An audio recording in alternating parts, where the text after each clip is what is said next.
सत्यासाठी सज्ज, अन्यायाविरुद्ध जागरूक. आपण पाहताय महादूत न्यूज.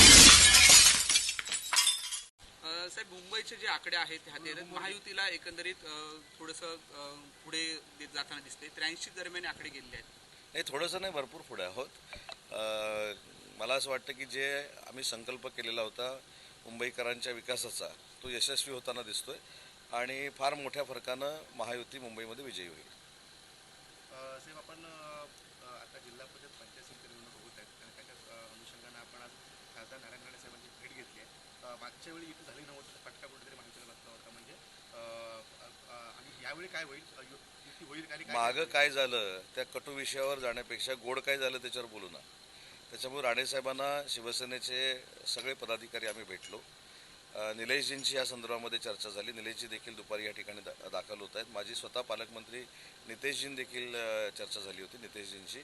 आणि आमचे पक्षाचे प्रमुख आहेत एकनाथ शिंदे साहेबांच्या परवानगीनं मी इथं आलो होतो. आणि आज कटुता मागे जी काय झाली त्याच्यावर आता चर्चाच नको, प्रश्नच विचारू नका तुम्ही. ती सोडून इथं युतीनं भाजप आणि शिवसेना लढण्याचा आम्ही निर्णय घेतलेला आहे राणेसाहेबांच्या नेतृत्वाखाली. साहेब, महायुतीच्या माध्यमातून आपण राणेसाहेबांच्या नेतृत्वाखाली सिंधुदुर्ग जिल्ह्यामध्ये झडपी पंचायत समिती लढणार आहात.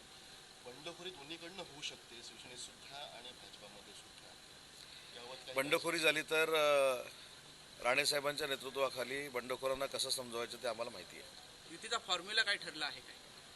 आता फॉर्म्युल्याच्या संदर्भात मी सांगितलं की सावंतवाडीमध्ये स्वतः दीपकभाई केसरकर हे आमदार आहेत. त्याच्यामुळे दीपकभाई केसरकर, आमचे जिल्हा प्रमुख संजूजी परब, मनीष दळवी, ही जी टीम आहे भाजप आणि शिवसेनेची, ती एकत्र बसून निर्णय घेईल.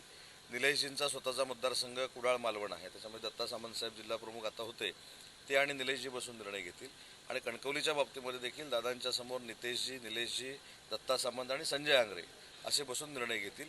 पण कुठेही कटुता निर्माण होणार नाही याची पूर्ण दक्षता घेऊ. मुंबई महानगरपालिकेच्या निवडणुकांमध्ये ठाकरे बंधू एकत्र आले, त्याच्यानंतर मराठीचा मुद्दा जो आहे तो प्रामुख्याने पुन्हा एकदा वर आला. मात्र ज्या पद्धतीचे आता रिझल्ट पाहतोय त्याच्या लोकांनी ठाकरे बंधू एकत्र आलेले हे पण त्यांना रुजलं नाही की मराठीचा मुद्दाही त्यांना नाही, या सगळ्या गोष्टी मुंबईकरांनी नाकारलेल्या आहेत. अजून तासाभरानं याच्यावर बोललेलं अजून चांगलं राहील. तासाभरानं मी तुम्हाला रत्नागिरीतनं माझा बाईट पाठवतो. दोन्ही ठाकरे बंधू एकत्र येत आहेत. काही जण मराठीचा मुद्दा घेऊन पुढे ठाकरे बंधू दोघे आलेले होते, पण तरी देखील काही जनतेने त्यांना म्हणावं. पण एक मला कळत नाही, मराठी माणूस म्हणजे उदय सामंत हा मराठी माणूस नाही का?